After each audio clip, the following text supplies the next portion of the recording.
नमस्कार मित्र मंडली, हम पढ़ रहे हैं गुरुत्वाकर्षण के बारे में। गुरुत्वाकर्षण, सबसे पहले हम देखेंगे कि इस शब्द का मतलब क्या होता है। गुरुत्वाकर्षण का मतलब होता है पिंड के गुरुत्व की ओर आकर्षण। जो ये शब्द मिलकर बना हुआ है वो एक तो बना हुआ है गुरुत्व है और साथ में आकर्षण, यानी कि कोई भी पिंड है या कोई भी ग्रह है उसके गुरुत्व की ओर जो आकर्षण हमें देखने को मिलता है उसी को हम यहाँ पर गुरुत्वाकर्षण कहते हैं। जो बल वस्तुओं को गुरुत्व की ओर आकर्षित करता है उसे हम गुरुत्वाकर्षण बल कहते हैं। या गुरुत्व की ओर जो वस्तु आकर्षित होगी उस आकर्षण में जो बल कार्य करेगा उस बल को हम यहाँ पर गुरुत्वाकर्षण बल कहते हैं। अन्य हमारे पास ये कोई पृथ्वी है और पृथ्वी का केंद्र यह है, तो कोई भी वस्तु अगर पृथ्वी की ओर आकर्षित होगी तो वह यहाँ पर पृथ्वी के केंद्र की ओर आकर्षित होगी, यानी कि इसको गुरुत्व केंद्र कहते हैं। और कोई भी वस्तु अगर आकर्षित हो रही है तो इस केंद्र के कारण हो रही है और इसके कारण जो बल लगेगा वो होता है हमारे पास गुरुत्वाकर्षण बल। इसकी खोज की थी आइजैक न्यूटन ने। देखिए, भारतीय वैज्ञानिक महर्षि कणाद भी थे जिन्होंने इसके बारे में सबसे पहले बात की थी, लेकिन उन्होंने इसको पैटर्न नहीं करवाया था, उन्होंने इसको छपवाया नहीं था, इसीलिए उनको हम पढ़ते नहीं है।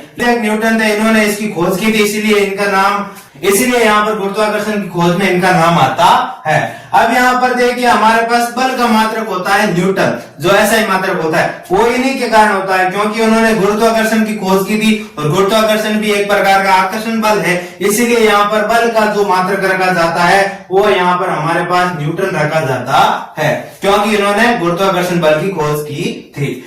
माना यह जाता है कि जो आइजैक न्यूटन थे वो किसी सेब के पेड़ के नीचे विश्राम कर रहे थे, तो ऊपर से एक सेब गिरा और तो उन्होंने फिर उस सेब को देखा, तो फिर उन्होंने ये महसूस किया कि ये सेब नीचे ही क्यों आया, ये ऊपर क्यों नहीं गया। तो फिर उन्होंने ये थॉट को आगे बढ़ाया और फिर उस थॉट के अनुसार गुरुत्वाकर्षण की खोज की। अब हम देखते हैं गुरुत्वाकर्षण का सार्वत्रिक नियम, जो कि हमारे पास सार्वत्रिक का मतलब है सब जगह लागू होता है, उस नियम की हम बात करते हैं। यानी कि गुरुत्वाकर्षण बल सभी वस्तुओं पर लागू होगा, उसके लिए एक नियम है, उस नियम को हम यहाँ पर पढ़ेंगे, उसी को हम यहाँ पर कहते हैं गुरुत्वाकर्षण का सार्वत्रिक नियम। यानी कि ब्रह्मांड में हम कहीं पर भी चले जाए सभी जगह पर यह नियम कार्यरत होगा। इस नियम के अनुसार जो हमारा गुरुत्वाकर्षण बल होता है जिसको हम F से लिखते हैं वो समानुपाती होता है किसी दो वस्तुओं के द्रव्यमानों के गुणनफल के।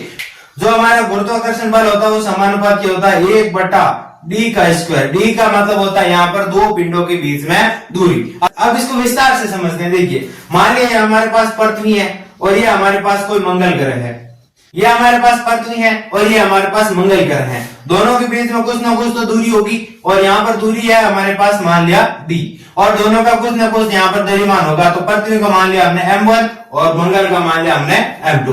इन दोनों के बीच में आकर्षण बल तो लगेगा। देखिए, जो भी हमारा ग्रह सिस्टम है वो सब क्या होता है कि इस गुरुत्वाकर्षण बल के आकर्षण के कारण ही पूरा चक्कर लगाते हैं एक दूसरे के। ठीक है, तो कहने का मतलब है यहाँ पर इसका भी द्रव्यमान है कुछ ना कुछ, इसका भी द्रव्यमान है, तो इन दोनों के बीच में जो आकर्षण बल लगेगा उसी के अनुसार यहाँ पर हम नियम देंगे। तो F समानुपाती होता है m1 गुणा m2 और F समानुपाती होता है 1/d का स्क्वायर। d मतलब यहाँ पर दूरी, दो पिंडों यानी दो ग्रहों के बीच में दूरी है। अब इनको हम सामूहिक रूप में लिख सकते हैं। सामूहिक रूप में किस प्रकार से, F समानुपाती m1 m2/d स्क्वायर। यहाँ पर हम समानुपाती का चिन्ह हटाएंगे तो कुछ ना कुछ स्थिरांक लगाते हैं, ये एक जिसका नियम है। यहाँ पर समानुपाती का चिन्ह हटाने पर हम पाएंगे F बराबर g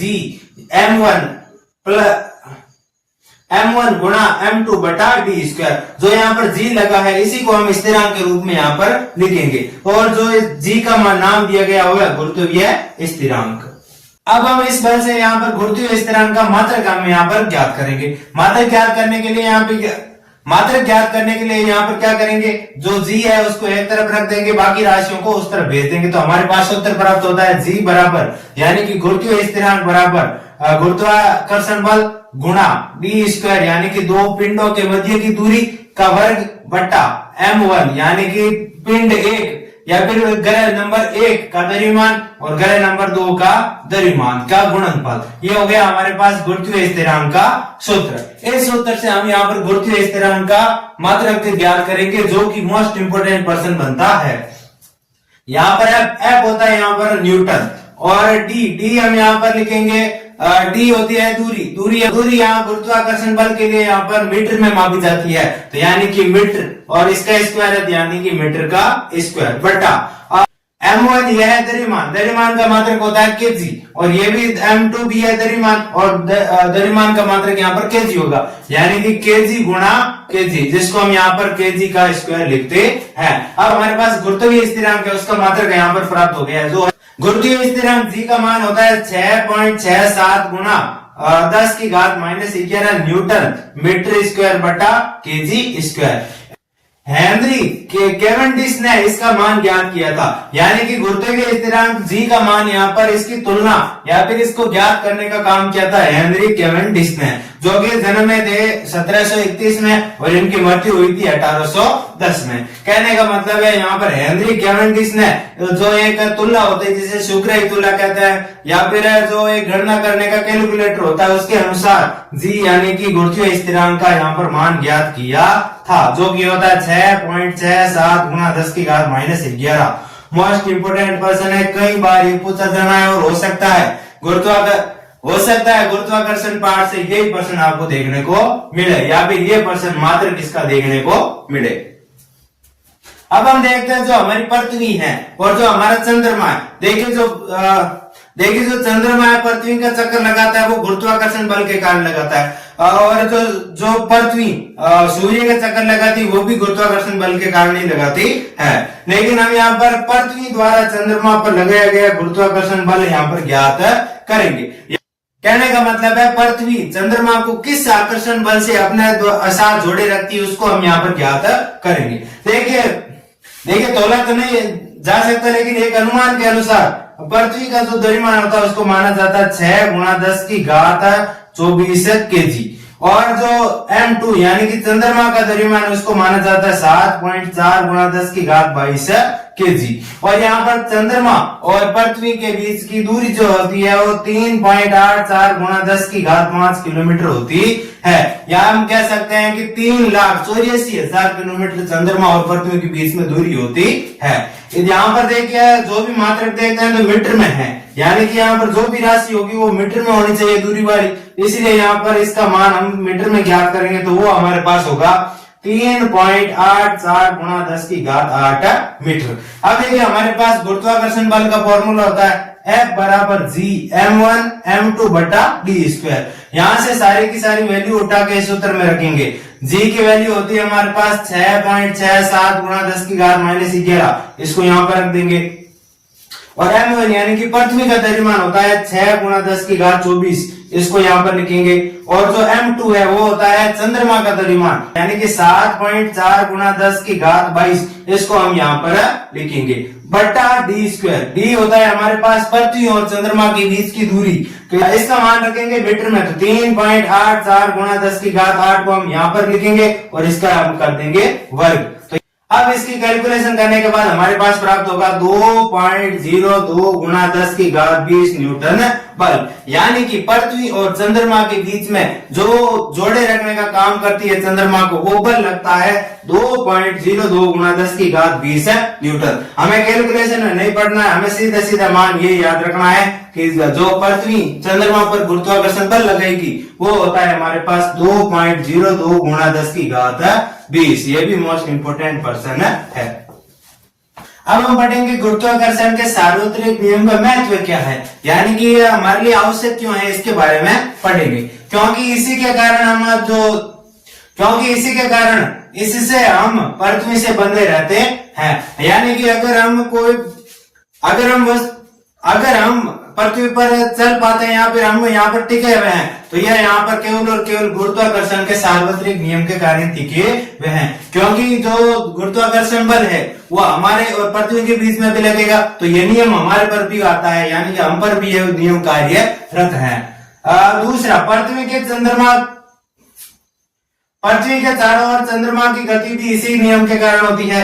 सूर्य के चारों ओर ग्रहों की गति भी इसी नियम के कारण होती है। सूर्य के चारों ओर जितने भी ग्रह गति कर रहे हैं वो सारे के सारे इसी नियम से बंधे हुए हैं। सूर्य और चंद्रमा से उत्पन्न ज्वार भाटा भी इसी के कारण होता है। यानी कि जो समुद्रों में जो लहरें उठती है, ज्वार भाटा कहते हैं जिसको, और जो चंद्रमा और सूर्य के गुरुत्वाकर्षण बल के कारण उत्पन्न होते हैं, ये भी हमारे इसी नियम से बंधे हुए होते हैं। इसलिए हमारे जीवन में बहुत आवश्यक है, यानी कि ये महत्व बहुत ज्यादा रखते हैं।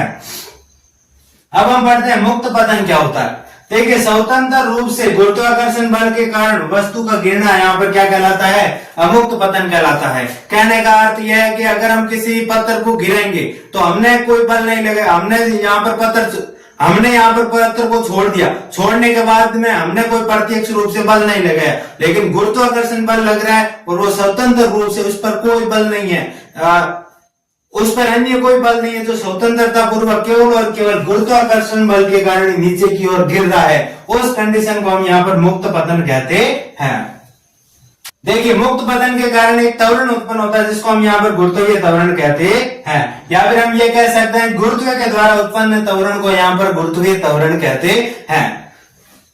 गुरुत्वीय त्वरण, गुरुत्वाकर्षण बल के कारण उत्पन्न त्वरण को यहाँ पर गुरुत्वीय त्वरण कहते हैं, और ये कंडीशन हमेशा मुक्त पतन के कारण उत्पन्न होगी। प्रश्न ये बनता है, गुरुत्वीय त्वरण किसके कारण उत्पन्न होता है, वो होता है मुक्त पतन के कंडीशन के कारण। अब यहाँ पर गुरुत्वीय त्वरण के जो फॉर्मूला होता है उसके बारे में बात करते हैं। हमारे पास गुरुत्वाकर्षण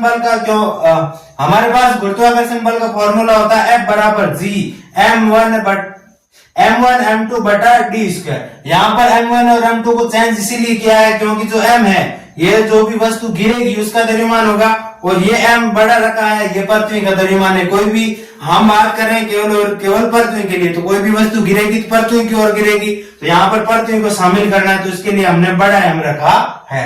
d का स्क्वायर, जो पत्थर हम गिरा रहे हैं और जो पृथ्वी है उसके बीच में कितनी दूरी है उसको यहाँ पर ये दर्शाता है d, तो d का स्क्वायर। ये होता है गुरुत्वाकर्षण बल का फॉर्मूला। और कोई भी वस्तु नीचे की ओर जाती है तो उसके लिए एक और फॉर्मूला होता है, वो होता है F बराबर mg।